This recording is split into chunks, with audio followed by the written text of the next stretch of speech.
Let's crack open a beer and share some thoughts.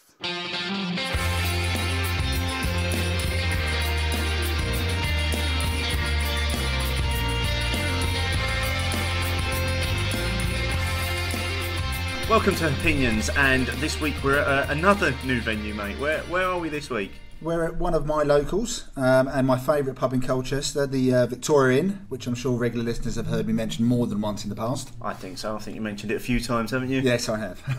But we're not alone as well. No. We are joined by some esteemed guests from the Victoria Inn. I'm going to let you guys introduce yourselves. Good evening. It's Richard here from the Victoria Inn, assistant manager. And Andy, the landlord.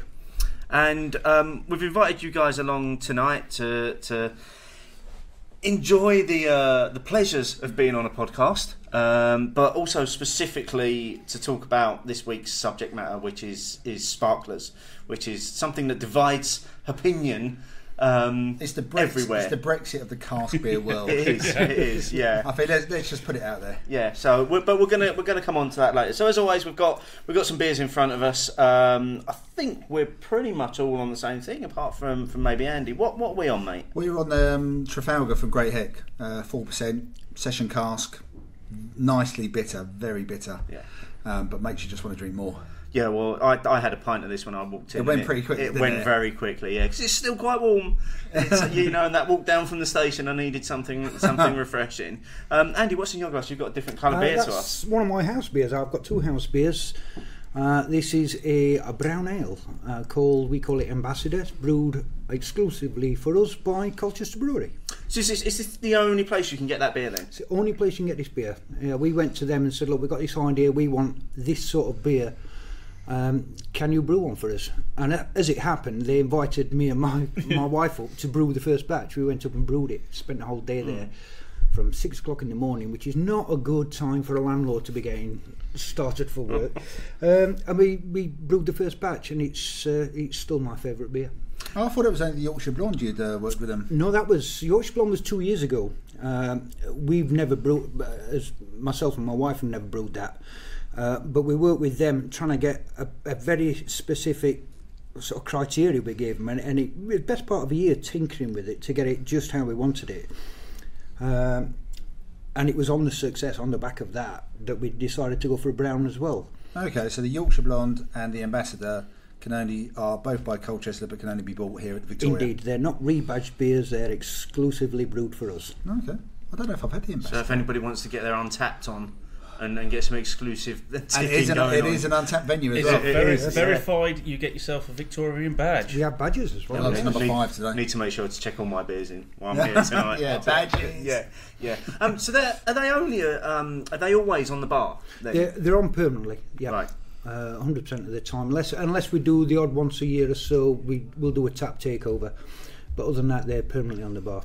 So that's 2 out of the 5. 2 out of our 5 hamples are these two beers. Yeah. Yeah. So to actually give us a bit of an overview of the Victorian. What have you got downstairs? So you got 5 cask lines. 5 cask lines. We've got 2 dedicated craft keg lines. And also our lagers, we don't do any mainstream. I'm not a big fan of mainstream business. So we took a moralistic stand just over a year ago, and we ousted Carlsberg and Guinness and San Miguel. We stocked Blackshaw Stout from Adnams, and the 2 lagers. One is Graham Pilsner from a small brewery in Norfolk, and the other is Odyssey Lager, a premium lager from Wibblers. They make that one in Essex. So we're dealing with small businesses just like us. We're just a small fairly business, locally independent. sourced as well. Yeah, as local as we can. We tried 1 or 2, and they were the ones we settled on as best quality. How did that go there with the punters? Because I mean, obviously you'd already started to evolve and change anyway. But I had always noticed that you had like San Miguel and Guinness were still there. Yeah, it was initially. It didn't go down at all well, to be honest. That sounds like it might be a bit of an understatement. Some very upset customers. There were some very upset customers. I would say possibly the majority of customers have got used to them now. and I know one in specifically who was one of the. He won't be listening to this. Thank God. He was one of the biggest moaners, and weeks afterwards he'd order a pint. I still don't like this. I don't like this. He'd still be in every single. But he was day. still ordering and buying. He was buying because they had no option. We didn't give him the option, and now he never goes anywhere else apart from a few weeks back. He popped into another pub elsewhere in town, had a Carlsberg because that's what they were serving, and didn't like it at all. So he came back here. He came back. It didn't have any flavour. I think half the shock is the amount of taste and flavour that these properly brewed lagers have. It's a bit of a shock for a lot of your standard lager drinkers that's, oh no, I'm not sure about that. It tastes wrong. No, it tastes. That's the problem. Yeah. So sales. We're not selling anywhere near as much lager as what we did. But it's slowly, as people are searching us out now for these, they know we've got good quality lager as well as good quality ales. Yeah. So I'm a big fan of the Black Shore Stout for Adams as well as an option. Yeah, it's a good beer. So, in addition to that, you also run a number of sort of beer festivals and beery themed events here as well, don't you? Indeed, we do. We have Summer Beer Festival is the week after the local Colchester Canberra Beer Festival.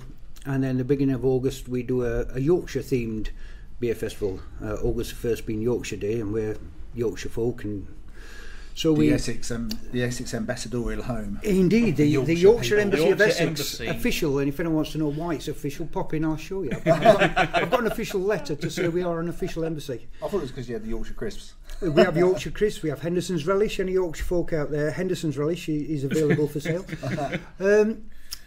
So we do those two beer festivals. We do the odd tap takeover, and it's just as and when we come across the right people that we want to deal with. Because to me, a tap takeover, there's a lot of people make some really good beers, but sometimes their gold beers are great, but the dark beers are average. But for me, a tap takeover has got to be a brewery that has got strength in depth right across the range. That their gold beer is fantastic. They can put a fantastic stout on, the brown beers, and it's having that strength right across. So when we come across a brewer like that, a new brewer will be chatting to them, how do you fancy coming down and doing a tap takeover?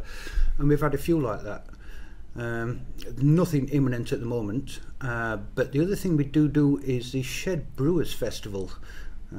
Briefly touch on that. It's Shed Brewers being the it's an affectionate term for people that are not home brewers. They're way beyond home brewers, but they're not professional brewers yet. And I say yet because a lot of them do go on to brew professionally. Yeah. Well, Ollie Watts. He used to bring his beers to that, didn't he? He did. He was one of those, and we said to him, as we said to a few of them, we've tasted the beers at these little festivals we do, and we've said if that was available, I would buy it and put it on my bar. And that's sometimes been the little kick they needed just to go, you know what, I'll get myself registered. Well, it's got to be a confidence thing as well, because you need to be able to make that leap from I'm really good at this, but there's got to be a fear factor about suddenly becoming someone who's going to sell it. Yeah, it is. That's step one. The next step is packing your normal job and doing it full time. Yeah. That's even bigger one. But there's Ollie Watts at Watts Brewery and Watson's Brewery, also in Colchester. Mark Watson. Yeah. He's brewing commercially, so we've had his beers, and I'm sure there'll be more in the future. But we put first Saturday in November we put 14-15 beers up. They're all beers that are brewed exclusively for that day, so that they're one-off beers. We make sure they're all logged into Untapped, so that is a beer ticker's dream, that is. And get some more badges. Because not only can you get beers that no one else is getting, they won't be able to get them. They're one-off brews. And it's a ticketed only event. Tickets are £12. You get 4 free pints of beer. The cost of the ticket covers you for your free food, your food and tutored tastings and things like that. And then all these wonderful beers to try. It's a great event, and it always sells out. Yeah, I mean, I've been the last few years, and I really enjoyed it. I've got my tickets for this year, so I'll be here on the 4th. I'm sure we'll be hearing about that in the future. There will be, but it'll barely be able to get over the noise from Hop City, Leeds. No, I'm not gonna go on and on about it. It's Yeah, I will. let's be honest. Yeah, you're not going to be quiet. Yeah, did you see the announcements this week of some of the beers that are going to be pouring? Honestly, it's ridiculous. Cool. So, I mean, we were here for the Yorkshire Festival this year. Yeah, we had a few of them, didn't we? And that was where we first had kind of a discussion with you about this sparkler debate, which we'll be getting onto in a while. And to be honest, I wish we had recorded that discussion because that was gold. We said it at the time afterwards, didn't we? Yeah, but we're going to try and recreate that later on this evening. But let's rattle through some of the other bits that we normally do, mate. So, what have you been up to? It's been kind of 2 weeks since we've recorded now because last week was a pre-recorded show. Any standout beers? Nothing too stand out. I mean, I've been to a couple of my favourite Fuller's bars in London, the Parcel Yard and the Counting House. The Counting House is basically an old bank in the city which has been converted. Lovely pub, and we were on a mezzanine level, so we were able to look down at it. Yeah. And it's got a very oval bar in the middle where we recorded once before, didn't we? And it's a great view. It had all the regular range of beers from Fuller's. They had Red Fox on, which I didn't try. Still no Chiswick on in the pub. When are you going to get over it? No. Whenever Matt Curtis gets over Marble not having his favourite available all the time. Went to the Royal Albert Hall, and the only reason I'm mentioning that is it's one of my bugbears about going to. It's my favourite venue to watch a live performance is at the Royal Albert Hall. My choice of beer, however, was Speckled Hen on keg, Stella on keg, or I think there may have been bottles of Stella as well, and Bellhaven Black, which again is owned by Green King. So I went for Stella because it's a bit of a default go-to beer for me, as I've said in the past. But it's just a shame that some of these places don't, they advertise their dining options and all that kind of stuff, and the beer is so poor, as in choice-wise. Almost secondary, isn't it? You can imagine they've probably got a fairly decent wine list. The wine list looks all right. Yeah. To be fair, I mean it's not extensive, but although I am a wine drinker as well, I probably would have got a better quality wine than I got better quality beer. And that's it. That's the only reason I mention it. I'm guessing that Green King have done the same as they've done with a lot of sporting venues and just done that tie-in, and provide the whole. Like going up to Colchester United. You have no choice. Yeah. You don't have a choice, and it's trouble is this lack of choice is why Camera came to fruition with the beer orders and everything in 1989. We're going backwards again. It's a bit of a shame. It's ridiculous. As I said, I mean, I'm okay with a couple of pints. I mean, it's a performance which is 3 hours. I can do a couple of pints of Stella, but I just wish I'd had a couple of other options, or I'd gone in there and suddenly been surprised by something. Just would have been nice to have had more than, especially with all the beers that are available to them via London. I popped into Colonel on Saturday. Me and Michelle were going to see some friends, but we went via London. We went by car, and we were going to pick up some beers from, say, an M&S or something, one of the bigger M&S's. But I said, well, we could go by Colonel. Every time we get, because they haven't got the tap room anymore, have they? So they just bottle sell, sales, just bottle sales. Yeah. I said, we've got the car. Let's go via Colonel. So we agreed. We went via Colonel. I bought 13 bottles at 11:30 a.m. By 5:30 p.m, I had made the mistake of sharing them with said friends, and they were gone. Oh. And these aren't proper beer drinkers, but every single one of them, and I swear they just read the label which said "drink fresh." They said, "Oh, that's lovely. Have you got more?" Yeah. Surely that's where your fault was. You should have. No, that's all we've got. Part of me was going in my head, no, and part of me was going, I can't stop the education process here now. I'll carry on sharing it. And there was the other part that was like, well, Michelle's already put a picture of this on Twitter. Yeah. So they know we've got more. Oh yeah, it's all gone. It's there. It's on Facebook already. So yeah, I mean, that's probably the sharpest I think I've ever bought beer in recent times, and it's been drunk. Yeah. But like I said, what was really good is that they were just going, "Cool, this is really nice." Because the first one I shared was one of their Citras. So, well, this is a good one to share. Colonel Citra about 5.3%, and they went, "Oh, this is nice." And then they both of the people who we were sharing it with just moved their lager away. Didn't go back to it. Didn't go back to it. Give us more of that. Give us more Colonel. Yeah. So that was good. And the final thing is a shout out to some of our home brewers at the Essex Bottle Share. I'm really loving the beers they're bringing along at the moment. It's really Is good. this the Hebrews guys? Yeah. Yeah. And they really are rocking up with some really well made nice beers now, and it's really good to see, because Mark Watson used to come to the Essex Bottle Share quite a lot. Every now and again he rocks up again, but not when he's quite got a new regularly. beer When he's got a new Yeah, beer when to he's got a try new out on beer. us. Mark, Check out my if beers. you're listening, come on, be a bit more regular.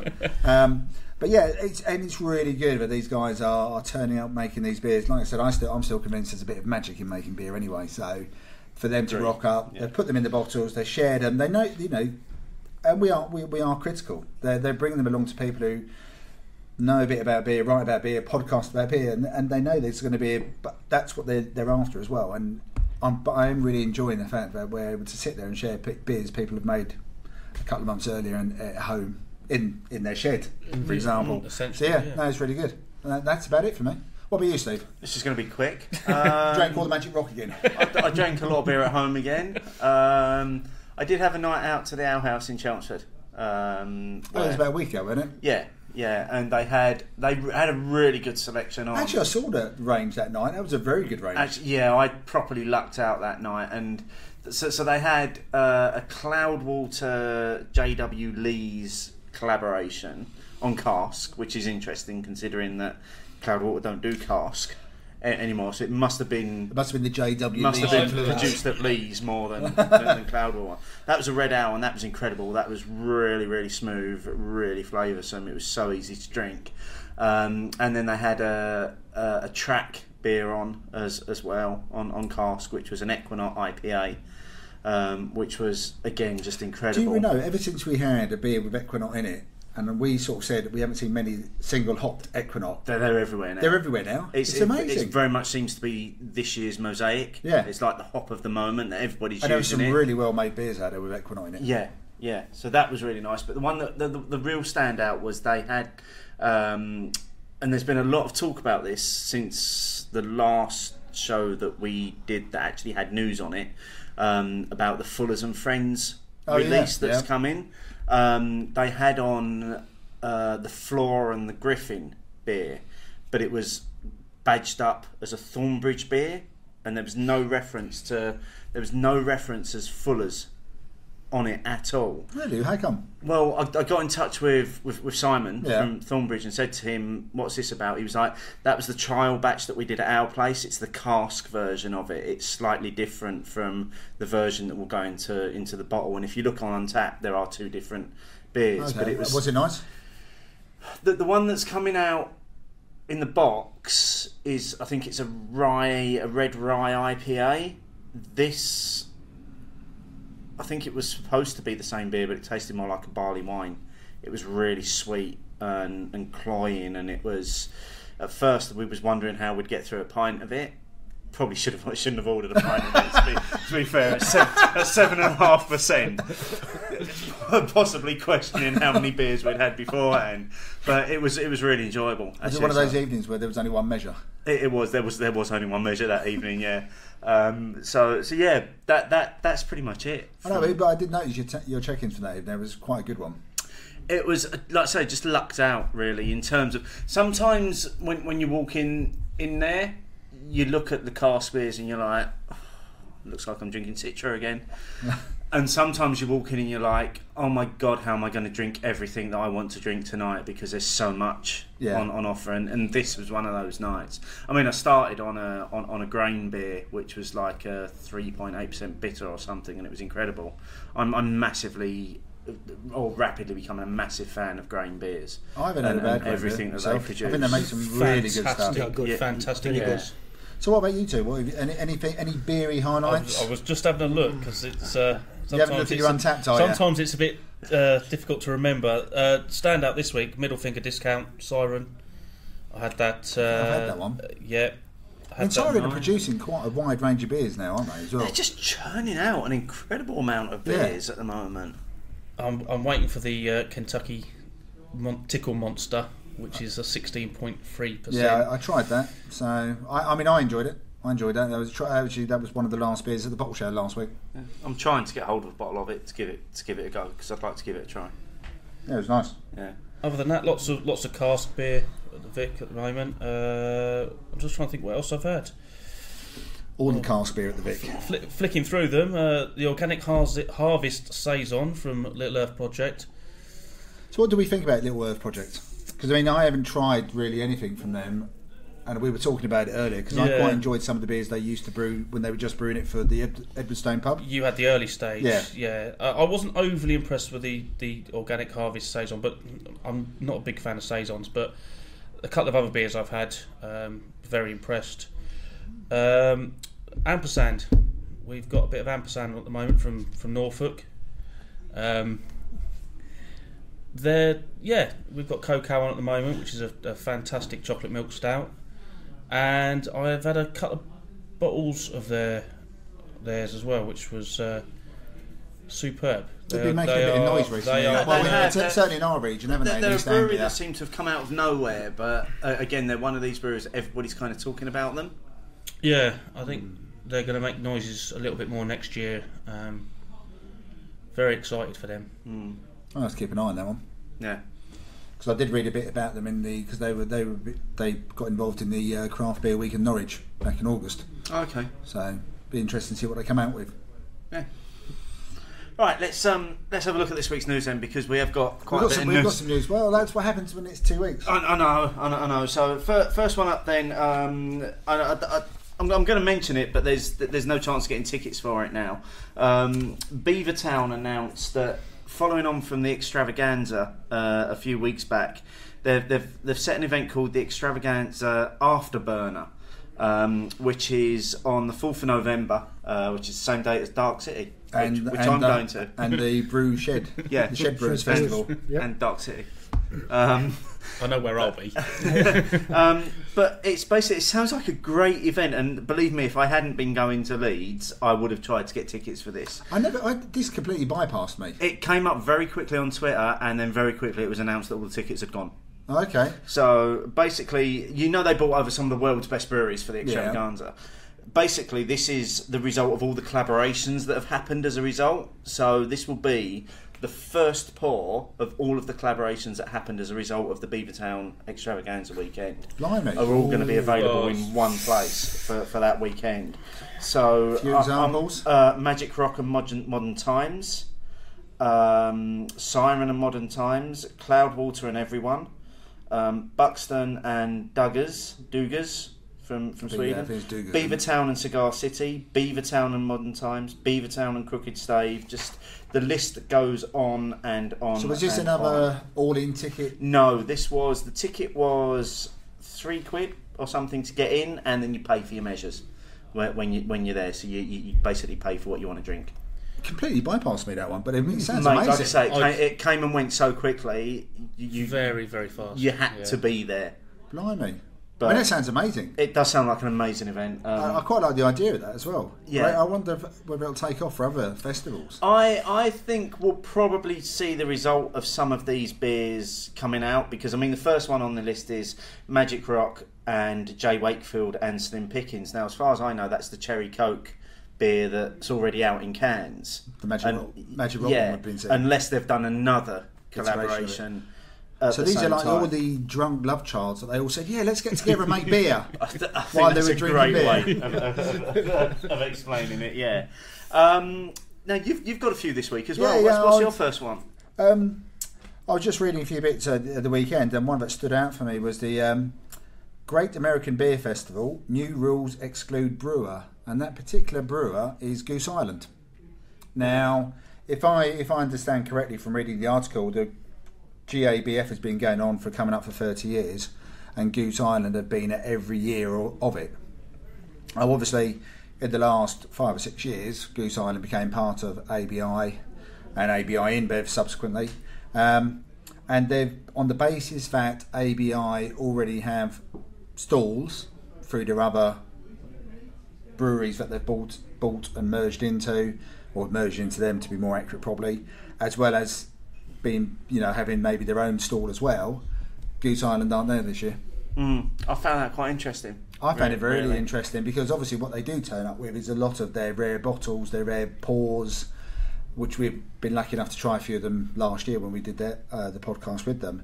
And I found that was an interesting one. And that also then led me to another article which I saw today, which was off the Guardian, where they were talking about Heineken and Molson Coors are associate members of SIBA. Oh, really? Yeah, which I hadn't realised before. And they did have a vote recently, and the vote was that they should cut their ties with those, but because there wasn't enough members voted, there wasn't an absolute majority, so they're not. Then led on to talking about CAMRA and the fact that Beerhawk sponsored the Great British Beer Festival, which are part of AB InBev as well. And there's been a whole discussion going on about, can you have it both ways? Can you say you're an independent like SIBA, but you're talking with Molson, Coors and Heineken, and also for CAMRA, when you're trying to defend the rights of the small breweries, the pubs, the pub trade, all that kind of stuff, and then you're being sponsored by an online beer company owned by the biggest beer company in the world. So I thought it was really quite interesting, but one sort of led me, hunted down the other for me. But the Goose Island thing, I think that's probably made a few waves, I imagine, in America. I would have thought so, because it's almost like they've used this rule within the festival to exclude them by association. But it was a rule which not everyone seemed to know about. Yes, they've not actually said, oh no, we don't want Goose Island beers there. What they've said is, oh, actually ABI have already got enough stands here. It's down to them to choose which of their brands they showcase. Yeah. Which is kind of a little bit of an underhanded way of going about it. Yeah. But maybe. It does raise those questions about big beer. Yeah. And their involvement in these kind of festivals and consumer and other organisations. What's the trouble with a lot of the huge brewers at the moment, these big companies? I think they're getting a little bit scared about the craft beer market as a whole. And they're all, they're buying up of the smaller craft brewers. They realise that there's a huge, big growing market, and it's not one they can twist and suddenly get into. No. They don't know what to do with it. They don't understand it, and the only thing they can think of doing is buying the smaller companies up, so they've got an inlet. I mean, Green King tried it with their new craft beer kit that they put in up at Bury St Edmunds, and then proceeded to get local brewers to go in or send them the recipe via email so they could brew it, so they could brew some craft beer. Every big company seems to need to get craft beer on their list at the moment, and they don't know how to do it. Yeah, it's scared. And like you say, the way of doing it is by buying it. Yeah, which is what they've generally done recently. Yeah. But I found it very interesting that Goose Island aren't going to be at GBABF. Or weren't, because that was this past week. Yes, it's gone. Yeah. Thank you. And during that, actually, there was some noise being made by Untapped, and I was going to do this as a bit of a quiz with you, but you found this as well. So last week, Untapped released the most checked-in beers of summer 2017. Right, you're an Untapped. Have you seen it? So I haven't seen it. No. Okay, so there we go. 50. We can still do it. Untapped beers of this summer. What's in the top 10? This is worldwide. Worldwide. Yeah, this is worldwide. So you probably need to think more Heineken, more stateside. I was going to say number 3. Number 3 most checked in. Yeah. Oh, dear. Okay, so let's go from there then. So what are the two more beers above that? checked-in beers than Heineken? Worldwide, Budweiser has to be, and possibly Carlsberg. Surprisingly, Budweiser came in at 22. Yeah. Oh, I was very surprised. I was amazed, that. And then I was then more surprised by the fact that number 4 was Bud Light. Yeah, and is that as I'm wondering if that's as a result of the presence it now has in the UK. Well, they've marketed it well. Yeah, because it's everywhere over here. Well, it's not here, but certainly not. It's in spoons now. It's in every supermarket. Number 1, I found surprising. I found number 1 surprising, but let's most checked in worldwide. So above Heineken, above Heineken, Course. And it's not Budweiser. Something like Corona or something like that. Corona's number 6. Coors doesn't appear in the top 10. Nope. It better not be Green King IPA. No. Hopefully that doesn't appear anywhere on it. No. Okay, so number 2 was Guinness. Yeah. Number 1. Go on, mate. All day IPA from Founders. Well, there you go. I know. I am really shocked by quite some distance on the numbers they've produced. So they had 64,795 check-ins versus Guinness at 58,664. I was really surprised. I was pleased. I was surprised. I would have put money on number one being Budweiser. I would have gone Budweiser or Coors, definitely, if I hadn't seen it already. I mean, I suppose Brewdog came in at number 23 with Punk IPA. And also at 45 with Elvis Juice, which I found quite surprising. So I think that was only the only UK brewery, wasn't it? In the top 50. Yes, yeah. Was Brewdog, and they had 2 entries. Just shows how they're reaching out with their beers across the world. Yeah, so that was fun. I did actually quite. I didn't no idea what the traditional lager from Yuling Brewery was. I think I might have had that when I was in the States last year. Oh, did you? Yeah, just because it got me a badge. You're so shallow. And it was one of the only beers that was available in all of the Disney parks. So that's probably why it's number 10 then. Probably. For the same reason. It probably is because you're very limited to the beers that you can get in Disney, and they generally tend to be from the big breweries. Okay. Just like the Royal Albert Hall. Yeah. Yes. Yeah. That's why Stella's on a much smaller scale. So again, another one from you, mate. Got something about rising beer prices. Yeah. This was from the Independent, and it was just one which said rising beer prices are turning pubs into an unaffordable luxury.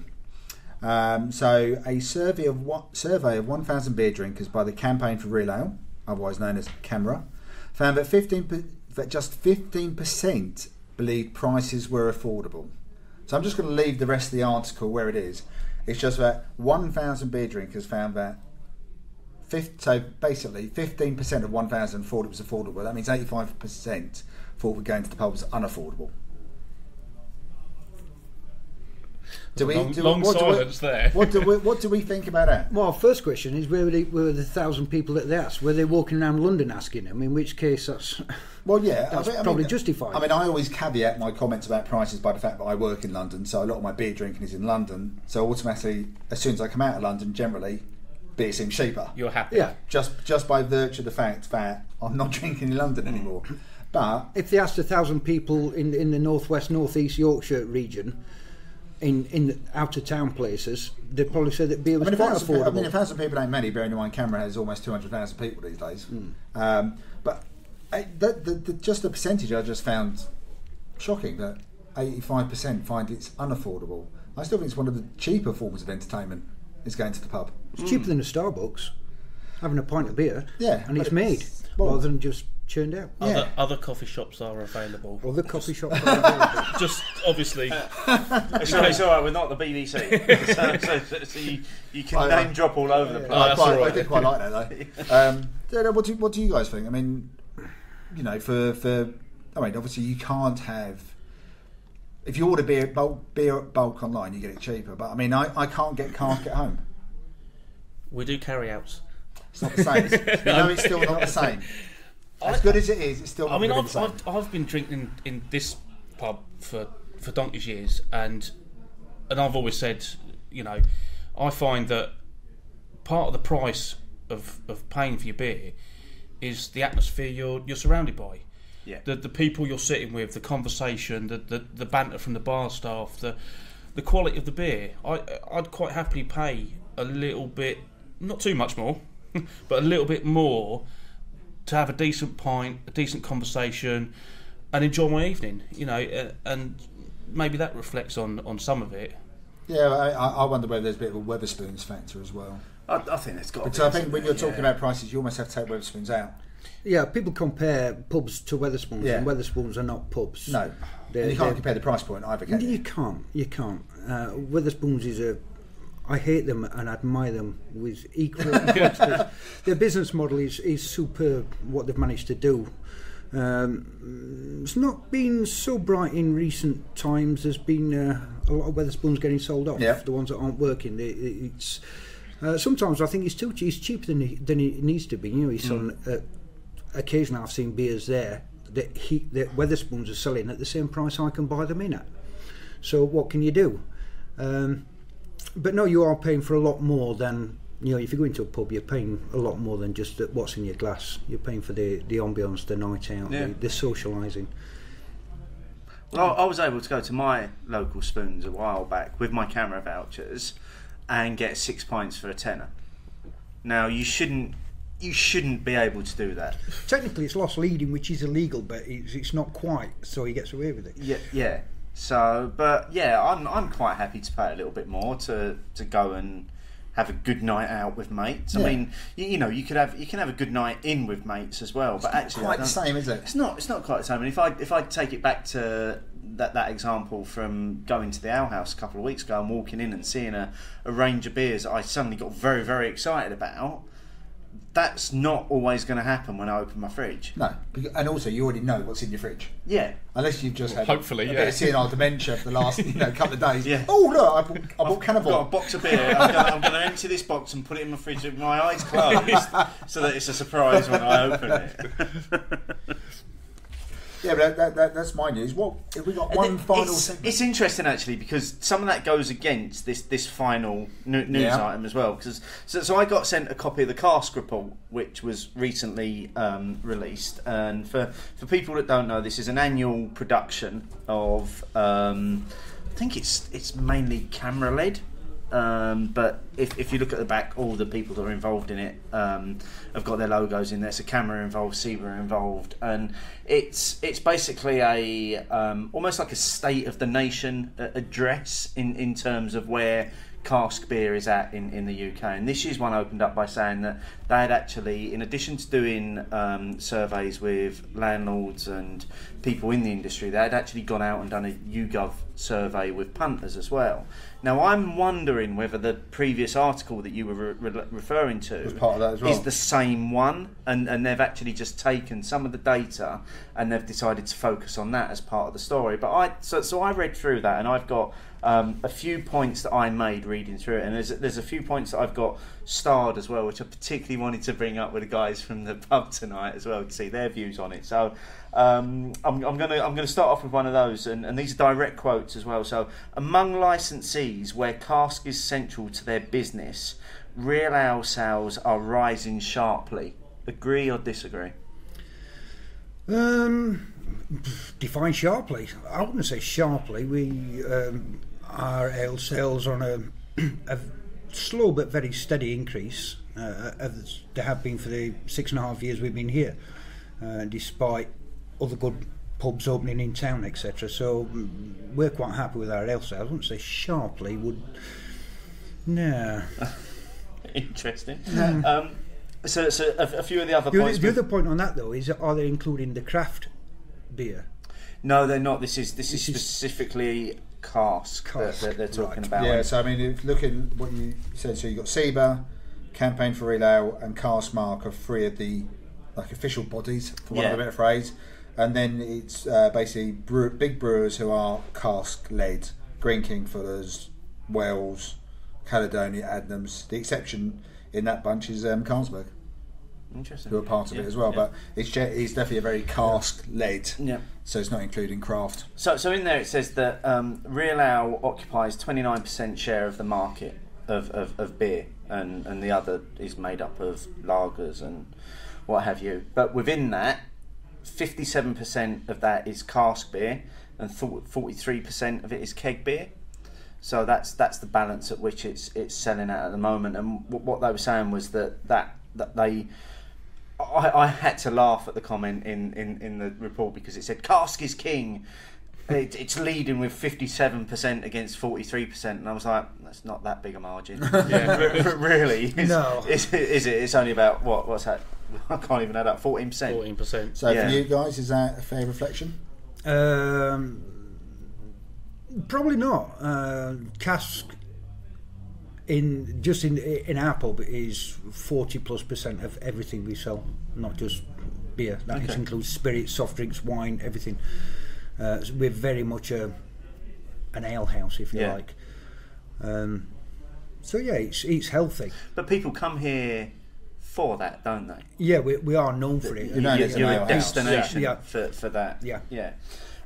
So again, in the report, there's now 1,700 plus breweries in the UK that are producing around about 10,000 different beers. So there's now more choice in the UK than ever before. I mean, this isn't new news, is it? We know that. Yeah. We you can walk into any decent establishment and see that the range of beers that are available are better than they've ever been. The choice is better than it's ever been. Yeah. Questionable quality at times. Absolutely, yeah. And that 70% of drinkers are keen to support breweries from their own region, which is an interesting statistic. And this is next one that I'm going to put again to the guys here. A quarter of licensees have special relationships with breweries from their own area. Oh, well, I think we've already covered that one. Which I found quite interesting because you kind of opened the show by saying you've got 2 house beers that are produced with Colchester Brewery, who are the local breweries here. So I think... Yeah, and every week you'll see that, either the owner of the brewery or the head brewer will be having a drink in here, which is nice to see. And we've got other brewers as well that pop in popping into Colchester if they're local. They'll pop in and have a pint here. Mm-hmm. I consider a lot of the local brewers personal friends. But having said that, although it's great to support your local brewers, people also like to see stuff from a lot further afield, something unusual that they don't see very often. Otherwise you've just got a local infrastructure of beers and it would get a bit boring. So it's nice to see stuff from Cornwall and Scotland and Yorkshire and Lancashire and Wales and all around the country. So it's getting that balance, which is a lot of what Richard does when ordering the beers, is making sure we've got not only a balance in styles but between locals and something more a little bit unusual from further afield. Again, that comes back to the choice though, isn't it? Yeah. That drinkers have now got more choice than ever before. So next one to put to you guys: well-trained staff who are confident in discussing cask beer with customers are instrumental in growing your trade. Sorry, what's cask beer? It is. I mean, customers come to the bar and they want to know that they're going to drink something good, and they're not going to get that unless the staff know what is good. And all the staff here, from Andy and Sheena to the weekend staff, they all know what they're talking about. They all know that the first thing they will do is they will come in and they will all try the beers that are on. If there's new beers on, they will all try them, so they know what it tastes like. So if a customer comes in and says, "Oh, can I have a pint of IPA?" Okay, give us some more info. What are you looking for? Light? Are you looking for dark? Are you looking for something that's hoppy? And we will go, right, that's what. Try that, and 9 times out of 10 we pretty much get it right, and it gives the staff something to sort of look forward to as well. New beers, they come in and not tried that one before. Right, try it. Oh yeah, like that. We've got a bit of a vegan following, so they'll come in and see if it's unpasteurized, unfined, and stuff like that. And you have to know your beers so that you can sell them to the customers. Otherwise, they're not going to want any more beer. Doesn't that? I mean, because I remember speaking to you about it before, but to me that sounds like stating the bleeding obvious, to coin a phrase. It does, but I've been in another pub in this county with 6 ampoules on, and I didn't recognise any of the beers, and it was like, wow, great pub. I love going in a pub, and people come in my pub and go, oh, I don't know any of these. It gives me a buzz. I go, yes, we're doing our job right. So I went to this pub and we got 6 ampoules there, and it's like, right, don't know any of these. I said to my wife, what do you want? She said, I'll have a pint of something golden. I said, a pint of what you got that's golden? She said, I don't know, I don't drink beer. Now that, not even knowing the colour. Because that would have made me think about leaving. Yeah. It was one of only 2 pubs in the village, and the other one being a pub called Mainstream big pub. We were passing through, and it was the only option. As it happened, the beer was absolutely fantastic, but if you don't even know what colour the beer is, that's the extreme. Well, surely at the very least then, as a landlord, what you should be doing, if you're not willing to do that bit, or you're employing people down that way, at least put something on the back of the clip. Yeah. A brief description of what it is. A couple of highlights. Yeah, or people have the little pots on the bar now. Or as a member of staff, if that's my job, I've come in to serve beer and I don't like beer for whatever reason. Ask someone. Just pull a little bit, which is what I ended up telling to do. I said, well, do you want to just pull? No, that might be gold. No, that one is. There we go. We'll have a pint of that. Yeah, dear, that's a true story. That's shocking. And I'll tell you later, Richard, where that was. Thank you. We'll have that off air. Yeah. That seems to me like stating the bleeding obvious, though. It is, but how you opened up that last statement about walking in and seeing the hand pumps, that's one of the things that the report pulled out as well. So it's 50% of the people surveyed believe that a hand pump means it's a proper pub that serves proper beer. What are your thoughts on that one? Not always. I've been in pubs with 2 or 3 hand pumps on, and they've served proper vinegar out of them, to be honest with you. So just because there's nice pumps there doesn't necessarily mean what's going to come out of those pumps is going to be good. I know what they're saying though, because people's idea, if they're trying to think of an archetypal English pub, will involve the wooden hand pumps with a bit of a gold bit at the top. Yeah, that's and a hunting scene.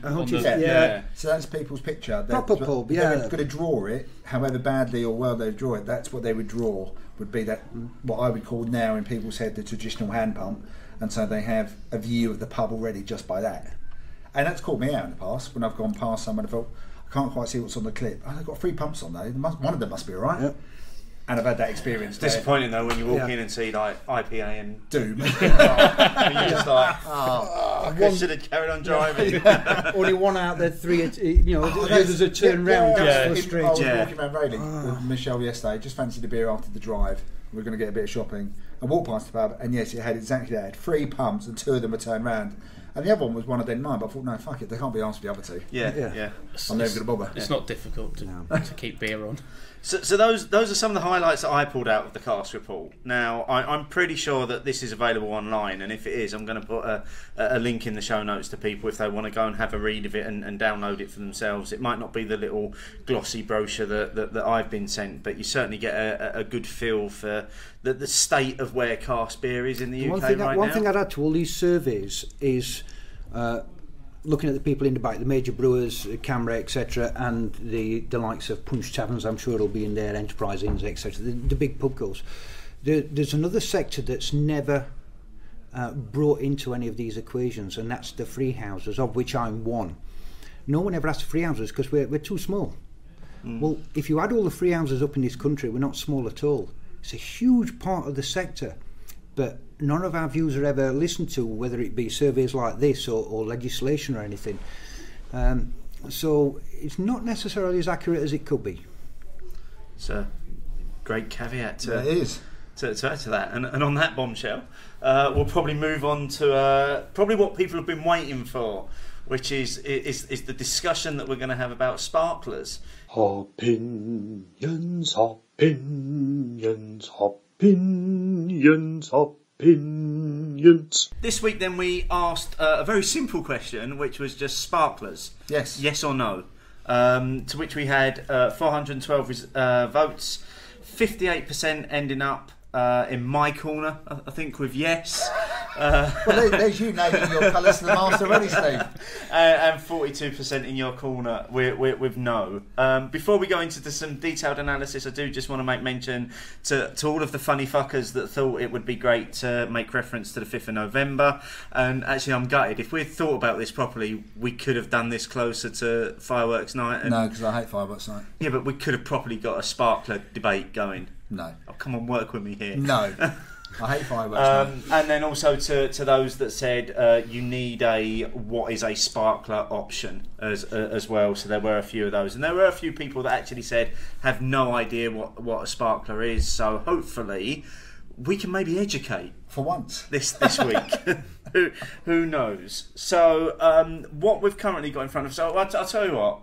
Going to hand over to you guys. Tell us what we've got. Right. We should have bought. First thing we need to do is we should have bought a sparkler with us. What to show to the listeners? Yeah, we could have done that. Right. Let's just get. There's sparklers is a funny word. When I was a lad, many moons ago, I first started drinking beer in the late 70s, and sparklers were the norm, as many people think they are now up in the northern parts of the country. But a sparkler was a small threaded metal device with a plastic insert that screws to the end of usually a swan neck, which is a bit that comes out of a pump, shaped like a sort of swan's neck, surprisingly enough, and goes and dispenses the beer into the glass. Now, what we've seen a lot these days are slightly pointy plastic devices, usually black, but they can be white or green or red in cases, but they've got a little sort of pointiness to them. Now, these were always known as creamers, not sparklers. There is a very distinct difference. However, it's become very blurred because the people that use them on just about everything, especially in the northern parts, still referring to them as sparklers, and they were always known as creamers. There were two very different things. So when we say sparklers these days, we have to be fairly specific about what we're talking about. People will say sparklers, and what they're talking about is creamers. It's become that generic throughout the country that, to be honest, we're fighting a losing battle, and we're now having to call creamers sparklers for the benefit of talking about them. So when people are asking the question, you aren't trying to give your nuanced, balanced opinion about 1, 2, 3 options. You're just saying we could be talking about one of them. Without. Yeah, we could be talking about one of them, and they could be thinking about the other one. And there's a very distinct difference, which I'm sure we'll discuss very, very shortly. But so, for the purposes of debate, we'll class them all as sparklers, but I will mention which one. Okay, so you've chosen. So for us, for the benefit of the listeners, we've got each of us are going to have the same beer, but in 3 different iterations, as in how it's been poured. So what have we got as in the base beer? What we've got is the one I drink as my default beer when I'm in the pub. It's the one we were talking about earlier. Okay, so it's the Ambassador from Colchester. Now this is a brown ale. It's not a bitter. It's a brown ale. If it was a bitter, I'd want a certain amount of bitterness in, which is what the beer should be like and how the beer's been brewed by the brewer. This is a brown ale. Don't think Newcastle brown ale, it's not that. It's a Yorkshire Northern style brown ale, which is a 3.9%, really easy drinking, with quite a lot about the malt to it. Okay, should we tuck into this? Now this one has been poured through a pump via a swan neck. Yeah, sweet. That's nice, malty. Sweet malty, but there's a little bit of bitterness sitting on your tongue there. Which, if it was a bitter, fine. If this would be a brand new beer that had come into me, and it said it was a 3.9% bitter, we'd taste it. Richard would taste it, or any member of staff would taste it, and they go, yep, that's really, really nice as a bitter, but it's not. It's a brown ale. It's not supposed to have bitterness there. So we're now moving on to the second glass. Now this has been poured through a sparkler. Now same beer. Same beer. Yeah. And so this is your metal. This is the original version. The small metal thing. Now what that screws on. The best analogy for listeners, if you can imagine getting a hose pipe. I'm sending beer through a hose pipe. The first one we tasted is just like a hose pipe with no attachment on the end. It would just pour out of the end. Albeit having a certain amount of agitation through the hose pipe, because liquid doesn't flow in straight lines through hoses and pipeworks. It sort of swirls around a bit, which is what we want it to do, because we want to agitate a certain amount of the dissolved carbon dioxide that's in the beer, which enhances the flavour. So this one has had a sparkler. Now a sparkler is equivalent to putting your thumb over the end of a hose pipe and applying a certain amount of pressure. Now with a sparkler you can adjust that pressure, you can tighten it or slacken it off, so you can make it. So we're talking like a power shower kind of thing, where a little bit. You can change the hook around from the full works. Yeah. So you can have a loose sparkler or a tight sparkler. So this is what we've got here. We've done this through medium sparkler, and what this should do, it should produce a tighter head, but get rid of that bitterness out of the liquid. It's actually gone into the head, as we were talking about earlier. I mean, visually, just again for the listeners, so the second beer is the one through the sparkler, medium tightness on the sparkler. Yeah. Immediately, the head retention is better. Yeah, isn't it? The head retention massively. I mean, it looks like it's got more life. Yeah, it's straight away. Yeah. I mean, definitely for you, Steve, you'd be heading towards this one straight away. If these two are lined up visually. Straight away. Yeah. Had a slight taste of it, and yes, the bitterness at the back has gone. That sweet malty flavour is still there. It's all about the malts now. That's what's really that's shining. What the beer should be. Yeah. And if we quickly move on to the the last one. Now this is through a creamer, the black plastic or different coloured plastic devices. This is equivalent to taking your thumb off the end of the hose pipe and attaching a shower head and forcing the beer out through a very powerful shower head. And this really over agitates the beer, and quite often 9 times out of 10 it'll batter a lot of the flavour out of the beer. And you'll end up with Steve a just pulled a pulling a face there. He doesn't like that one at all. Say, that reaction sort of says it all, really. It's interesting because and I think we were both doing this as you were just talking there. we were smelling the different glasses because I was getting a completely different aroma off of this last one. Then, especially compared to the second one. Yeah. On the flavour, it's almost taken all of the flavour out of that, and it doesn't last. You know, so for the first two, you had that lasting bitterness. Yeah. The second one, that sweet malty flavour was really hanging around. The second one, I get like quite a quick hit of the sweet malty stuff, and then it's gone. Yeah, the last one with through the creamer, it's watery. It's if I give you a taste of that beer, you probably wouldn't order it. So would you like to drink that? But the first one you possibly would, because it still tastes fine, although it's got that bitterness that we don't really want in that beer. The second one, for me, for my palate and how I sort of came up with that beer, if you like, what I wanted that beer to be, it's absolutely spot on. And the brewer that brews that agrees with us. He loves the fact we serve it in the best way we can. So in your pub, you serve this beer with the sparkler. Sparkler, not a creamer, a sparkler. With the sparkler. So that's your default setting. However, I would add the caveat: if someone wants it served without the sparkler, and I'm quite happy to take it off. I don't mind how. All our intention is, as every landlord should be, is to hand the beer across the bar to the customer in the condition that he's going to enjoy it 100% the best way. Now, if he wants it, served with lemonade, half and half lemonade in a wonderful craft beer, I'll do it for him. It's the customer's drinking. The customer is always right. However, or the one in between. As Dr. has proved recently. But yeah, it's as a landlord, all I can do, and all my managers and staff can do, is try and serve the beer the way we think is best for that beer. Now, sometimes we have, because both our house beers are northern in style, they're both served through sparklers.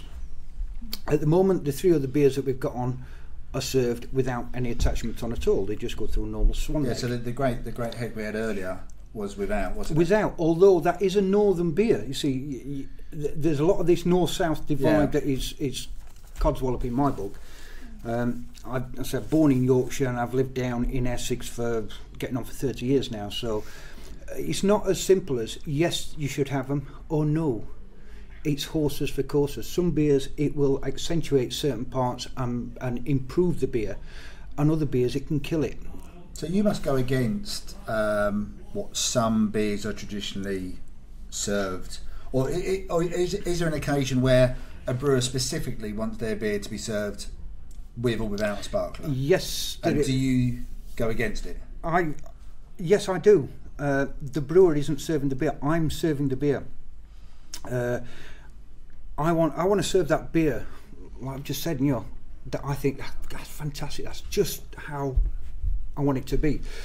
There's other factors come in, whether the beer's been released a little bit quick from the brewery. It's a little bit green, because sparklers and creamers, although I'm not a big fan of creamers, but a sparkler certainly can take away some of the sharpness you'll get in a young beer if it perhaps could have done with another week in a cellar or in the brewery in the cold room. Is that a bit annoying when green beers turn up? It is. Generally, I would say most of the time the brewer will tell you. He'll tell you, so I've got some of that, I can drop it into it, it's a little bit green, it could do with another week to 10 days in the cellar. If we've got space and we can manage it, we'll keep it a week to 10 days in the cellar and give it a bit more time to just soften out. What about if you don't get a heads up though? If we don't get a heads up, here is this wonderful attachment we can solve the problem with. This is another benefit to it. We can taste that and beer and say, it's tasting nice, but God, it's got that green bite to it. Well, we can use a sparkler and adjust it and take away most of that, and it softens the beer right out. So I suppose that does lead into some of the comments we have had where people were saying about stripping out flavour. It does, and it's doesn't- probably a good point to bring some of those in actually. Right, because- I think that's quite a good It doesn't segue into it. yeah. doesn't strip out flavour. It moves certain things. Last Thursday I spent a whole evening up here in the little function room talking to 14 guys about beer dispense and the science and stuff behind it and what happens. But that's about 2.5 hours, so I'll try and keep it a bit brief. What happens? Even our is, listeners aren't ready for 2.5 hours. no. However, on a footnote, it's something I've been asked would I do more of, and there's a lot of my customers want to get it because this was an outside group that came in, but a lot of the customers that heard that I'd done it, they want to come and do it. So I'm gonna, if there's enough demand, I'll just keep doing them. You just pay for the price of beer, and I'll sit and tell you all about beer dispense and. So what our listeners are getting here is like a free taster of what may be Yeah. to come in the future. What happens is like I said, you're pushing liquid through a pipe first of all from the cask of beer up to the pump, and now that beer's swirling within itself, and contained within that liquid is dissolved CO2, very, very, very small bubbles of carbon dioxide, which is a natural product of the brewing process. It's retained within the liquid. By swirling that beer together within in itself, these little bubbles bang together. Two bubbles, very small bubbles, bang together. They make a bigger bubble, and if those bubbles bang together, everyone's seen it. You know, when you were kids, you knock two bubbles together, you get a bigger bubble. This is what happens. So this is why the same beer served direct from the cask will never taste the same as the same beer served from a pump. There will be a big difference in flavour. We proved this time and time again by having a cask on with a tap in it, and then serving from that tap, but having a tap splitter on and taking a pipe up to a pump. So it's the same beer from the same cask, you taste them back to back, a vast difference in flavour. So that's one thing. So that's getting a certain amount of swirling. But then what if you want more swirling? Well, you can attach the sparkler, because what sparkler's doing, it's agitating the beer.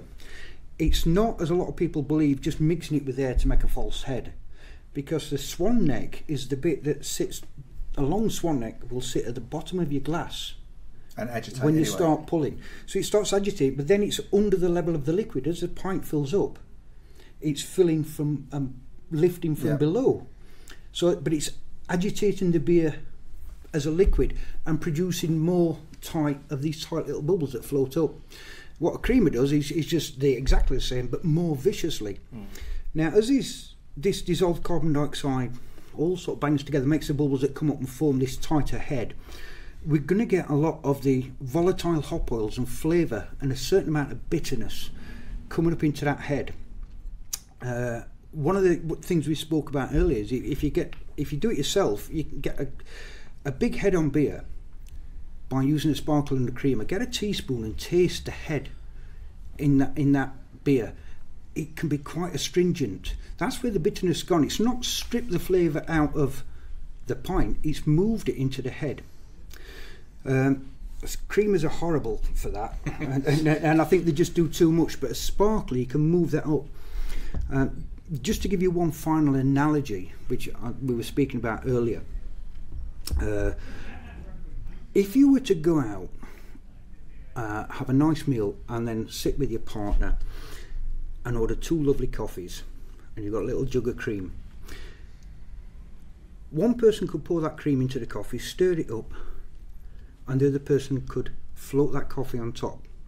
Exactly the same ingredients, nothing's been taken out or tampered with, it's 2 same ingredients, but the drinking experience is very, very different between the two.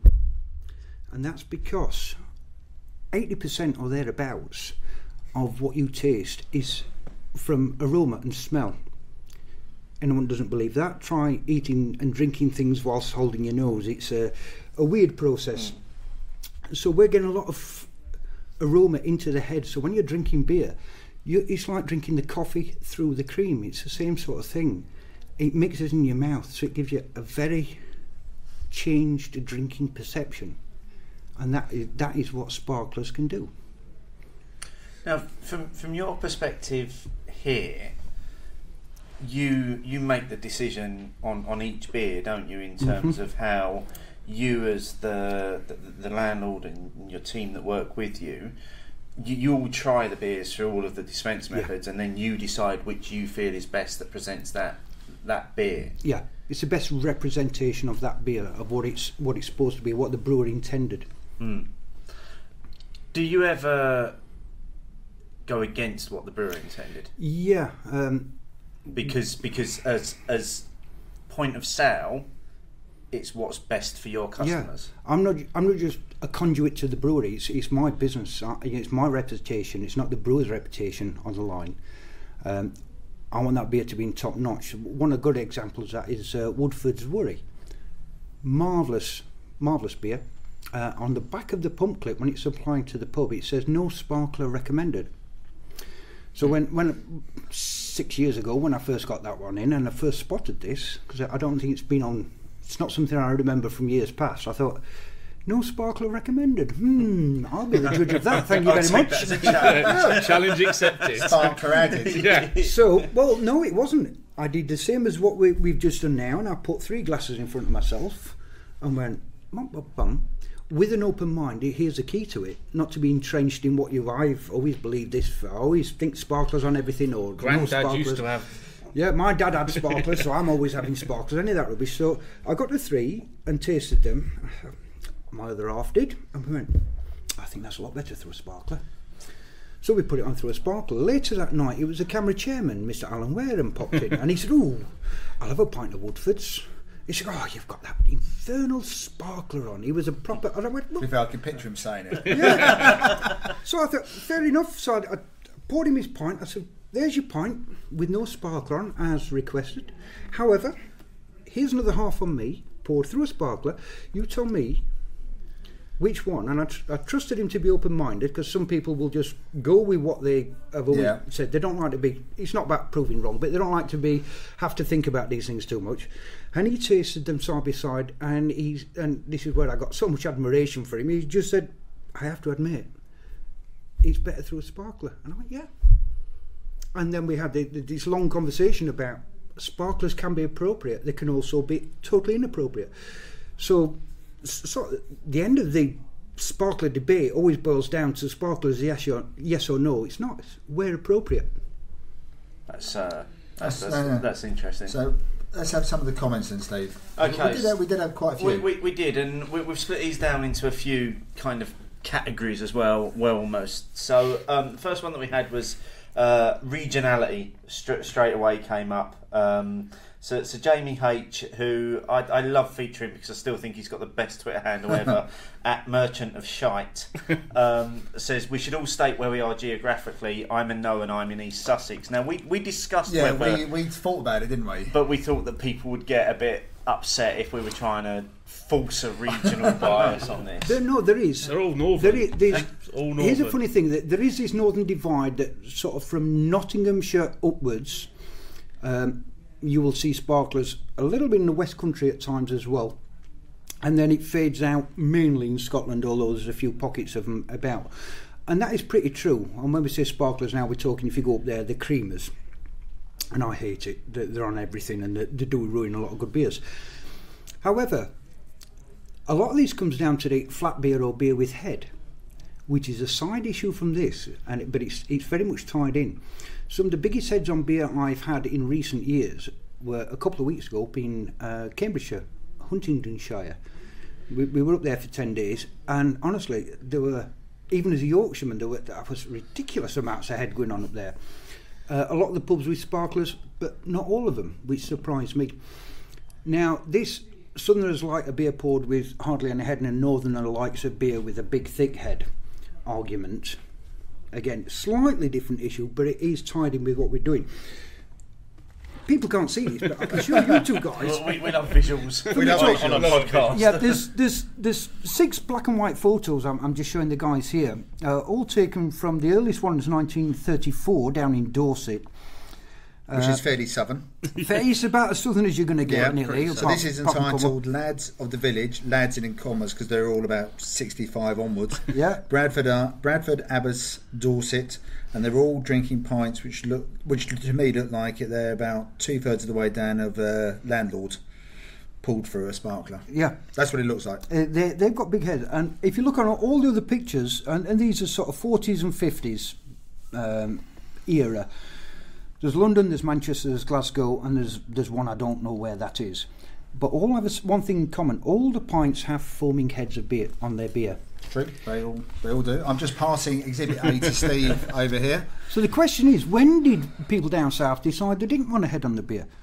Because I'm guessing if you went in a pub in London or back in the day, 30s, 40s, 50s in London, if you went in a strange pub and ordered a pint of beer and it came completely flat, you'd probably walk out. I still think if people were picturing their archetypal pint, there is still a head on an archetypal pint if someone's drawn a picture. There is, but there are different heads, aren't there? Because even in those pictures, again, pointing to the that one there, to the top left-hand corner. These have got heads on them that literally look like they've been put on top. Yeah.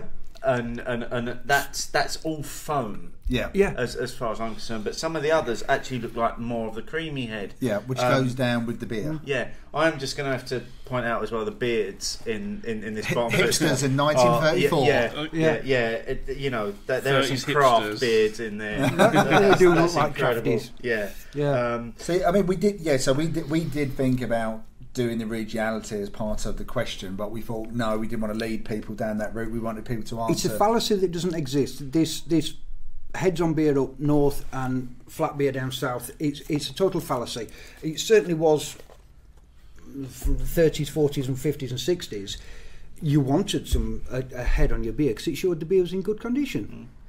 So that's what you would have wanted. Maybe it was when keg started to make the inroads. Maybe that's when it started. I have a lot of thoughts on that, but I'm not even going to sidetrack us into that's another podcast. Why we ended up with keg. Yeah. So I mean, we had one from Mark Emmett Drunk Res. Always yes, always yes. So good he had to say it twice.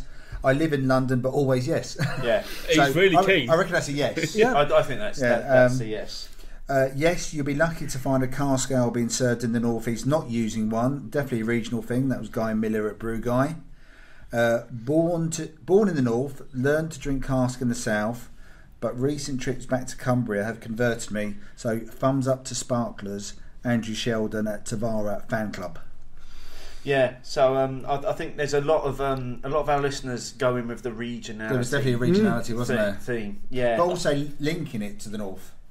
Yes, yeah. So you had Mark saying in London, so immediately saying I live in London, so I shouldn't, but I do want sparklers.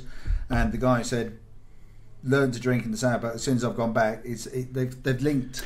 However, there's a reason for this, because if you go up north, Cumbria, Yorkshire, etc., you will not be served a beer any other way. Every beer on the bar, 9 times out of 10, is going to have a creamer, to be honest, these days, but what we'll call a sparkler for the sake of the debate. So the option's not there. A lot of the places you go down south, there is no sparklers in the building, so you don't have an option. So that's where the regionality's crept in, because it's forced upon you. It's not a customer choosing to have it or not having it. You don't have any choice. You do in my pub, obviously. Yes. You can take it on, take it off. A lot of pubs down south, you say, could you put a sparkler on that for me? No. And the reason being, there isn't one. There isn't one in the building, and even if there was, if you have your own sparkler, which I've done before, taking it out, if it's a beer I know, Timothy Taylor's landlord, if I see it being served and there's no sparkler on it, I know it's going to work good on that. I agree. I'm a massive fan of landlord, as people do know, and I do prefer a sparkler. It's completely different. Timothy, I've had it at beer festival straight from the cask, and it's disgusting. I wouldn't even bother. Not the same at all, is it? It's got to go through a pump and through a sparkler.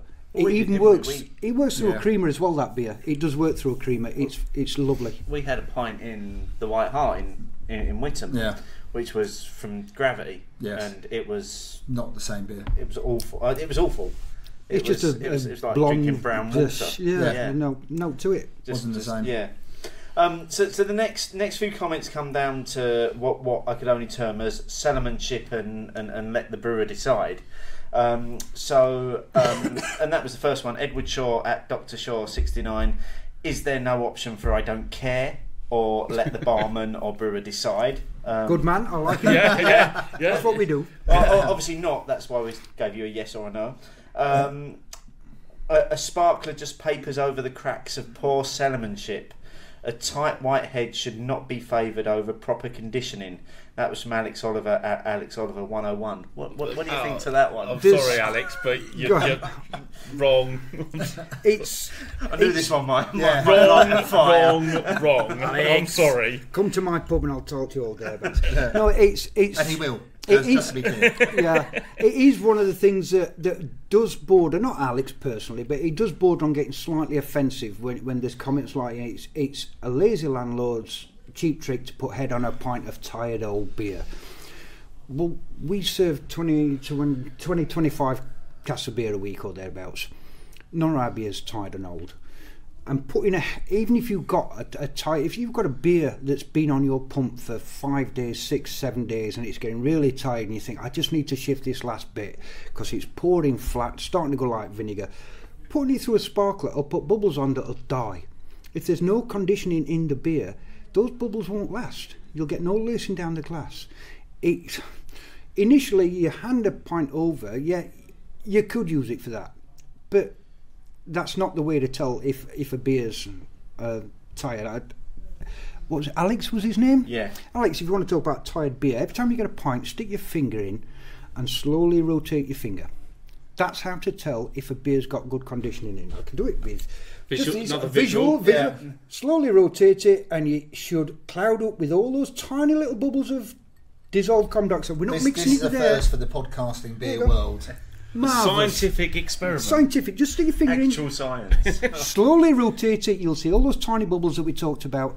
That means the beer's in good nick. If nothing happens, the beer's tired. It's lost its condition.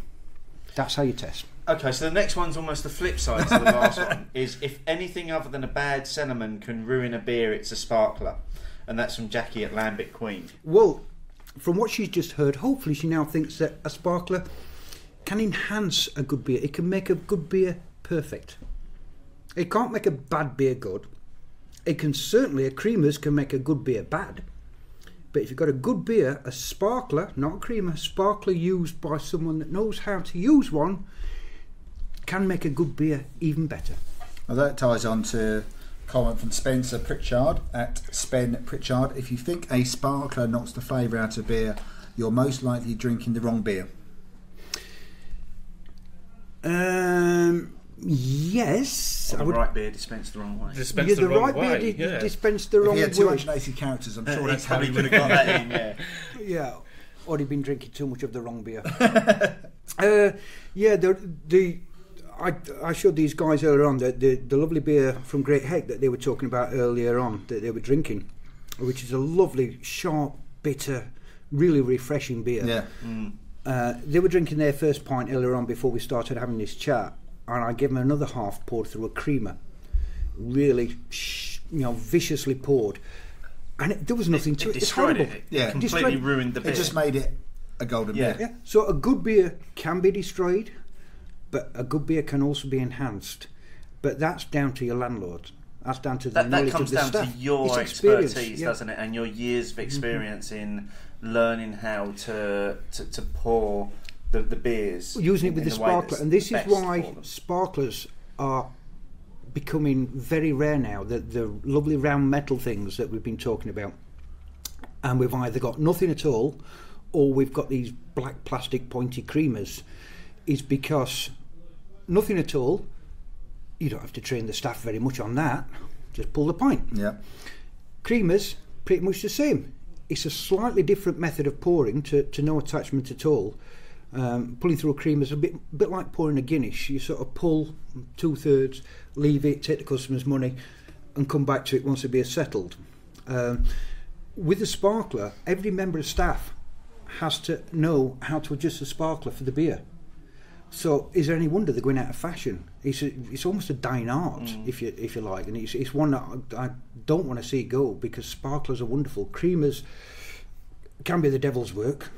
Steve will have pictures of each. You need to go behind the bar and take a picture. We'll take a Swan picture neck as well. Yeah, the swan neck, the sparklers and different creamers. ones. They'll be in the show notes. Thanks for creating more work. Bit of work for you there. Sorry, more work for Steve. I appreciate that, but Yeah. yes, they will be in the show notes. I think people get confused when they say sparkler, because I did it earlier. I googled sparkler, and yes, I did get a lot of pictures of people standing there with Fireworks. sparklers. Yeah. But every single picture, beer-related sparkler, was one of those black plastic Basically, Creamers. what you call a shower creamer. head. It's a creamer. Yeah. Always used to be known as a It's creamer. creamer, not a sparkler. Sparkler has 4 holes. Big ones. 4 big holes. A creamer will have 16 tiny little holes. There's a huge difference in what it does to the beer. As we Now, proved. talking about what it does to the beer, you did do an experiment with us before we started recording as well, in terms of how you've used not so much a sparkler or a creamer, but a fitting on a keg beer as well to completely change it as well, which surprised us. We at the were time. taken aback by it. Yeah, I would like to say it was. We were it was- taken aback I when would we like to thought say of it was down to expertise, but it was just a pure fluke, really. By Sheena actually just mentioned it. Lovely chocolate milk stout from our friends up in Ampersand On keg. on keg. Superb beer, but a little lifeless at the time. Maybe a bit fresh or green, as we like to say in the industry. And she just said, "Well, pop a Guinness nozzle on it." Other nozzles are available, and coming a bit of a theme for today. So other beer podcasts are available if you want to listen to something shorter. and They're not. no, this is the only podcast. But it changed the beer hugely. It became smoother. The flavours of the chocolate came out more. I got straight on to the guys at Ampersand and just said to them, "Look, I don't want to sort of interfere, but this is what we've just done to your beer." Sent him a picture of it, and his response was, "I need to get myself one of those nozzles. That looks amazing." Obviously, he couldn't taste it, but And it did because we You tried it. did, yeah. And yes, I mean, but we were amazed by what you'd done in the first place, because I would never have thought about an interchangeable nozzle on keg. But also visually, yes, I mean, the first beer, the one without the creamy head, the one without the nozzle, to me, I would have, if you'd asked me to name the style, I would have said it's a mild, just because it was that slightly less life in it. Whereas the next one, I would have gone, that's definitely a stout. It's some sort of nitro keg stout you've given to me, because of the way it looked with that tight creamy head, which always that kind of beer reminds me of that beer we had at the Alltech Festival. The Nitro White Hag, which had all the coffee, but because it had that tight head in it, because we've had it in bottles since, and the bottle's nice, Nowhere near as good. but it's not the same. 'Cause it wasn't through that. It didn't have that creamy head, which you start, like you said before, with the coffee and the cream, the flavours running through it. So yeah, I thought it was an amazing revelation to me, that beer. Absolutely amazing. But just the fact that you can do that with keg as well. Just to explain, for those people that listen that don't know what a Guinness nozzle is, we might ought to explain it. The black nozzle that the Guinness pours out of on keg, the Guinness one is different to all the others, your standard lager ones, whereby if you were to unscrew it and look down, it's got a little metal plate with tiny little holes in. So it forces the beer through in a sort of spray fashion. Just Almost like a like the sparkler creamer would do. Yeah. Guinness is normally served on 70-30 nitrogen mix, because nitrogen bubbles are smaller than carbon dioxide bubbles, so you get more of a creamier head. But still, with this nozzle, it produced a wonderful creamy head on this beer, and Much better the aroma flavour as well. was Flavour and aroma. that's all the aroma going Everything into the about head. Everything was was enhanced. better. It was It banged went- up. like I I say, Appearance. I mean, straight away you'd go for the second one. Straight away. Yeah. So, So when you talk about who are landlords to interfere with what the brewer intended, we can help him. We I can know just what you enhance beers. It's marvellous to have these tools, and that's all they are. They're just tools at our disposal. Should we feel the need to use them on certain beers? So let's bring that full circle back to the beer that we've been trying. Yeah. Because we've had the three samples of the same beer. We seem to have both done the same thing, Steve. We've drained the ones that we maybe aren't so fussed about and kept the one that we really like. So, which is the one that we're enjoying the most, Martin? It is the one with the sparkler. It is, yeah. The other two just... The one without the sparkler was maybe a bit too bitter for the style, and the one with the creamer just had nothing in it whatsoever. It had killed it off. Yeah. Whereas the sparkler version is the one that's still sat in both our glasses that we're enjoying slowly. Yeah. Savouring. Yeah, yes. We're savouring that one a lot more, definitely. Yeah. But I would say to people, if you go somewhere and it's got a beer on with a sparkler, ask for 2 halves. A good pub won't mind, so you can have 2 halves of that, one with and one without the sparkler. And you can try it in a pub with no sparkler. They might have one knocking about, and then make your own mind up, because that's all we're doing at the end of the day behind the bar here at the Vic. We try these beers, we decide what we think is the best representation. So do that when you go out drinking. It's fun. And this is the Colchester Brewery beer that you've brewed specifically for this. This is the ambassador, and it works. And you can only get this here. And this version it holds everything a lot better, but has taken away that little bit of sharpness on the bitterness. Yeah, it's actually in terms of the 3 versions that we've tried, that version is perfect. Yes. Yeah, I agree with that. Compared to the other 2. I mean, the whole discussion. I was very much in the years ago, especially being a camera member, long time standing, but very much a southern area camera member. Wherever I've been, it's been southern. Very much sparkling never really entered the equation. Every so often got northern, yes. Landlords always wanted that to have that tight head on it, which followed it all the way down the drink, completely different beer. But it wasn't until we've been discussing it recently and a few other bits and pieces looked at, but I've realised the discussion is a bit more nuanced than I appreciated previously. It's not. It's more horses for courses than perhaps I'd realised. Very much. I think what we've learnt tonight as well is if you take on board the expertise of the people that run the place, then actually you're going to get the beer in the best possible condition. Which is probably how it should be. Yeah. As you both said, you're the ones taking the money off us. You want us to have the best possible experience when we're having the beer. There's this great old saying that you talk about. You talk about different towns and villages and cities, and you say, "Oh, that pub over there, he keeps a good pint." What do people mean by that? What's he doing to it? What magic is he doing to this pint? And the other pub down the road selling exactly the same beer. Oh, we don't keep a good pint. It's not as nice. It's nicer up there. Well, what's he doing? You can only condition a beer so much, and then apart from that, you're conditioning it right for the right amount of time, keeping your lines clean. But then it's how you serve it is the third part of what we do. And well done. By the way. Thank you very much. Yeah, and thank you for taking time out of your schedule to spend this time talking to us this evening, and actually giving us the beers to try in the different methods as well. If anyone would like to get in touch with it, if anyone's sort of around these parts and would like to come along and have this chat, happily do it over the bar like I do to people every day of the week and taste different beers. Or if they want to come along to a organised thing on beer dispense, ask them to send me an email. And we'll try and get one organised. Okay. We'll put that. Steve will link that in the show notes as well. The pictures and the notes and brilliant. Yes. Okay, so let's move on. Let's take some comments from our listeners this week. Let us know. Write it down. Let us know. Write it down. Let us know your thoughts and bitter and lingerness. Write it down. So first up, going back to the show that we did about cans, Mr. Ian B at Mr_Ian_B. Interesting show about cans. Ultimate Impy Stout can, barrel aged 1050 viscous.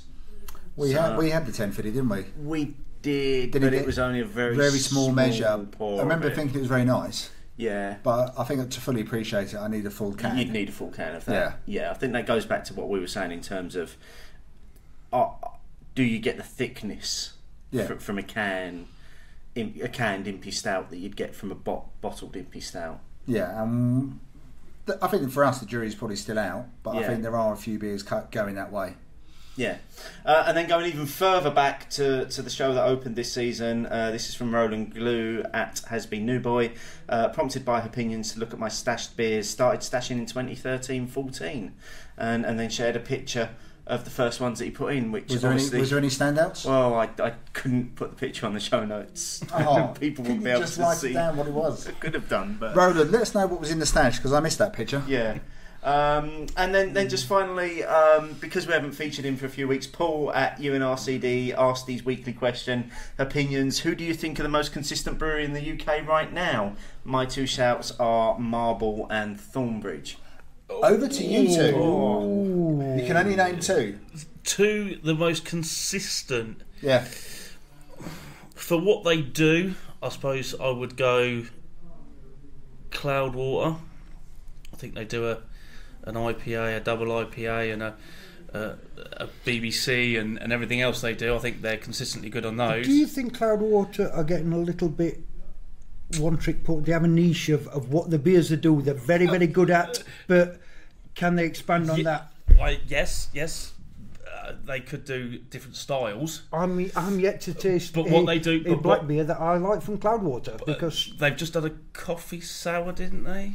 They did. Yeah. So I haven't tried that yet. I will try that soon because I have been saying they should maybe branch out. But what they do IPA wise is fantastic. And if I was to say, could I switch to a cask? Yeah, it's open. Marble Brewers and Thornbridge are both cask brewers. Then I would say for the most consistent and the most well-liked beers, I'm going to have to go for Darkstar.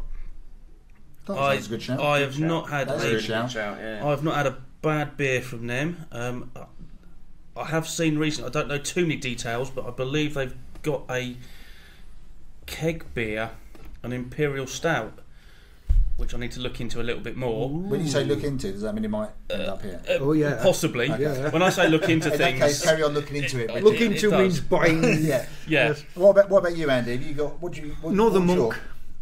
Northern Monk are the one of the Yorkshire breweries, my home county, they're really pushing the boundaries. Consistent, yes. Occasionally they a little bit miss the mark, but they are pushing so many directions. What with their Neapolitan and things. Wow. Yeah, and their patron stunning and stuff like that. Yeah. And for sheer consistency, Colchester Brewery. Yeah. And I'll explain why. Our two house beers, Yorkshire Blonde and the Ambassador that we've been drinking tonight. The Ambassador, it's over a year old now. We've been brewing this. The Yorkshire You've Blonde. given us a year-old beer. Oh, Andy, I used to have so much respect for Conditioning. It's called conditioning. We put a creamer on it. Yes. Barrel-aged. Yeah, barrel-aged. But every batch we get is exactly the same quality. And there's a lot of brewers that we deal with make good beer, and you go, "Ooh, it's not quite as malty as it was last time," or it's, "Ooh, where's those hops gone that we had in the last batch?" These guys at Colchester bang on the money every single brew they do. I presume that's quite important for you. If you're having a house beer, it's very, very important, which is why we chose Colchester Brewery to do it for us. There was a double drop system, which is you get a lovely clean beer out of it. So yeah, consistently wise, they're spot on. What about you, Steve? I'm going to go for Buxton. Here. Because I don't think they can do a thing wrong. Yeah. And the other one, going probably slightly smaller in terms of brewery, and it's purely because I've never had a bad beer from them, and I've enjoyed every beer that I've had from them, is Track, because I think they do incredible beers. I mean, that is a good shout. That is a good shout. Write that one down, Richard. We'll get some on it. Yeah. Sonoma. I need to get some. I'd agree with Thornbridge, which Paul suggested, because I think they bang out some very consistent beers in all formats. But I'm also a big fan of Adnams, and Okay. I agree. So you've gone big on your two breweries there. Yeah, and I generally recently I haven't had anything bad at all from Adnams from a variety of places. They are, for a brewer of their size, they can push in some wonderful directions and do some interesting beers. I mean, my friend Carl, who does listen to the show, thank you, Carl. He has bought some of the Flat White Porter as well recently. But their second iteration of the Earl Grey Lager I thought was fantastic. as well. So yeah, they are willing to push it, and I think we've said it before. For a fairly sizable regional brewery with 10, their own pubs, they're probably one of the ones who've sort of got craft. Yeah, they've got it right. They understand the industry, and I think the guy Ed Razzle, I believe his name, went to him. Mr. Razzle. He's from the Swan at Stratford St Mary. He's going to help me in that direction. Definitely. So definitely, Ed's a good bloke. He is. He knows his stuff. Yeah. So that's going to be good for. Good question from regular contributors to the show. And if you want to contribute something to the show, use the hashtag Opinions. We'll find it and we'll make sure we include you in this section of the show. So we've just got one more thing to do tonight, which is our grand prize draw. So we did ask a question a few weeks back to win the limited edition artwork of the Hopinions logo of what was your favourite beer from the first show of this season. Yeah, so it was the 4 cellar beers, wasn't it? It was. And I think, if I remember correctly, it was the Hop Hunter, wasn't it? The the Sierra Nevada. It was in the right region. I was in America. Sierra Nevada, Bigfoot. Yeah, that was it. I think it was. So we've got the names in an envelope, and we're gonna invite our guest to live draw. So, Richard, here we go. So Richard. Don't look. So many to pick from. Remember, it's the FA Cup third round. Oh, here we go. Just put your hand in. If I just and pull a name out and tell us who's won. So this person's going to get the hand drawn picture, one of a kind. It is Jamie Day, not just a beer. JD. Okay, well, congratulations, Jamie. You have won the limited edition artwork. If you want to, because again, we're not going to put this on Twitter because this was a listener-only competition, DM us your address and we'll make sure that you get the picture through to you as soon as is possible. Yeah, congratulations, and thank you again to Rachel at Brew for doing that for us. Yes, yeah, brilliant piece of artwork. And if you do want to get any commissioned pieces, get in touch with Rach direct, and I'm sure she'll be happy to do that. So, do you know what we're doing next week? No, you don't, because I don't think I've told you. No. Next week we are doing a show that's all about branding. Branding. Yeah. Okay. So awesome. That's what we're going to be. So look out for the poll. Well, we're going to be drinking beer as well. Thank for that. Obviously, we've been sent some beer by Vocation to feature on next week's show. Yeah, so we've been sent 6 beers to try, ranging from 6 to 12%. I'm not sure we're going to get through them all. Hey, Monday night. Monday night drinking. We're not going to get through them all because on the Tuesday morning I've got to be up at 4 o'clock to go to Berlin.